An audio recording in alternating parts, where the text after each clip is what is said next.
Assalamualaikum warahmatullahi wabarakatuh. Salam sejahtera untuk kita semua. Perkenalkan, saya Ibnu Subroto, Kepala SMK Negeri 1 Suruh, Kabupaten Trenggalek. Saya bertugas di sini sejak tanggal 26 Mei tahun 2020 yang lampau, sehingga saya di sini sudah 1,5 tahun berjalan ini. Saya mengikuti GCC GTK Batch 2 dan mengambil karya inovasi yang bertajuk mengintip peluang wirausaha di masa pandemi COVID-19 dengan pengolahan sampah organik dan budidaya tanaman hias. Di sekolah SMK Negeri 1 Suruh ini terdiri dari 80 orang GTK yang terdiri dari 11 orang yang masih PTT dan ada 30 lebih guru yang masih GTT. Selebihnya adalah guru yang sudah PNS maupun pegawai yang sudah PNS. Pada musim pandemi COVID-19 ini ternyata mengharuskan anak-anak harus belajar dari rumah dengan daring, sehingga menyisakan beberapa masalah di sekolah yang kita hadapi. Di antara yang paling mencolok adalah masalah kebersihan sekolah. Kebersihan sekolah ini mulai dari dalam ruang sampai dengan halaman sekolah merupakan tanggung jawab dari Caraka. Caraka ini kita mempunyai 4 orang, sehingga untuk luasan lahan tersebut merasa sangat kurang dan sangat kewalahan pada saat pandemi COVID-19 ini. Kemudian dengan latar belakang kondisi tersebut, kami mempunyai pilihan untuk berkegiatan, pilihan untuk mencari solusi, yaitu mencoba mengembangkan pembuatan sampah organik tersebut menjadi pupuk kompos atau pupuk organik. Sedangkan langkah yang berikutnya, setelah media tanam yang dari kompos tersebut kita buat, kita juga membudidayakan tanaman hias yang ternyata pada musim pandemi ini begitu mempesona dan banyak diminati oleh warga masyarakat. Diawali dengan pembuatan media tanah berupa kompos tersebut membutuhkan waktu yang tidak terlalu lama, yaitu antara 14 sampai 14 hari. Setelah itu pembuatan tanaman hias yang sederhana kita ambilkan dari tanaman-tanaman hias yang sudah ada di sekolah, seperti misalnya puring, kemudian palem, kemudian juga anggrek tanah. Kita sudah mempunyai itu di taman-taman sekolah di sudut.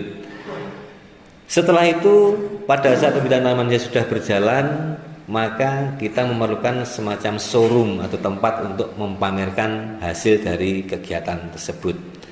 Itu kita ambil di titik tengah jalan masuk sekolah, yang kiri kanannya masih berupa lahan kosong yang hanya ditumbuhi oleh rumput-rumputan, sehingga terkesan gersang, dan itu kita pilih sebagai tempat untuk ruang pamer. Dengan mengambil ruang pamer tersebut, masyarakat bisa melihat, yang dari luar bisa melihat secara langsung, sedangkan Bapak Ibu guru dengan enjoy juga bisa menikmati taman tersebut. Hasil dari pembuatan budidaya tanaman hias maupun pembuatan kompos itu diperjualbelikan ke masyarakat luas maupun secara internal kepada guru dan tenaga pendidikan di sekolah. Hasil dari penjualan media tanam tersebut dikumpulkan atau dikelola oleh tenaga PTT yang menangani kegiatan ini, dan itu dibukukan atau dibuatkan semacam pembukuan, sehingga hasil dari kegiatannya itu bisa dijadikan hasil tambahan dan sekaligus merupakan solusi. Karena apa? Karena yang digunakan sebagai bahan adalah sampah organik, sampah yang merupakan guguran dedaunan dari pohon-pohon vegetasi yang ada di SMK Negeri 1 Suruh ini. Penyiapan lahan pamer ini tidak luput dari campur tangan dari Bapak Ibu guru yang kebetulan juga hadir, yang 50% hadir di sekolah sampai dengan jam 3:30 sore, dan waktu itu digunakan untuk membantu teman-teman PTT yang mengerjakan taman dari buatan sendiri tersebut. Ke depan berharap bahwa sebentar lagi PTM atau pembelajaran tatap muka ini akan bisa berlangsung 100%, artinya seluruh siswa sudah masuk, maka diharapkan kegiatan kita nanti juga diimbaskan kepada siswa-siswi kita, terutama kita mulai dari organisasi siswa intrasekolah atau OSIS ataupun juga pramuka, sehingga organisasi tersebut kita pilih untuk menjadi pionir, menjadikan contoh pada teman-teman yang lainnya untuk mampu membaca peluang di musim pandemi seperti ini.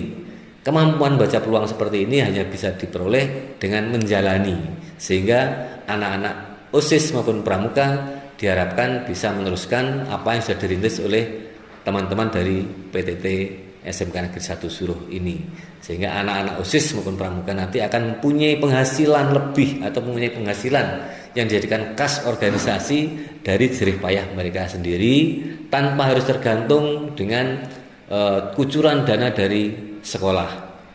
Saya kira itu yang menjadi titik perhatian atau menjadi fokus dari kegiatan inovasi ini. Mudah-mudahan ini akan berlanjut di musim PTM yang akan datang dan akan menjadikan siswa-siswi SMK Negeri 1 Suruh mempunyai kemampuan untuk membaca peluang berwirausaha apapun jurusannya, dengan usaha yang memang layak untuk dijadikan pilihan menjadi wirausahawan yang sukses. Demikian dari kami, Ibnu Subroto menyampaikan salam hormat pada pemirsa sekalian. Saya akhiri, billahi taufiq wal hidayah. Wassalamualaikum warahmatullahi wabarakatuh.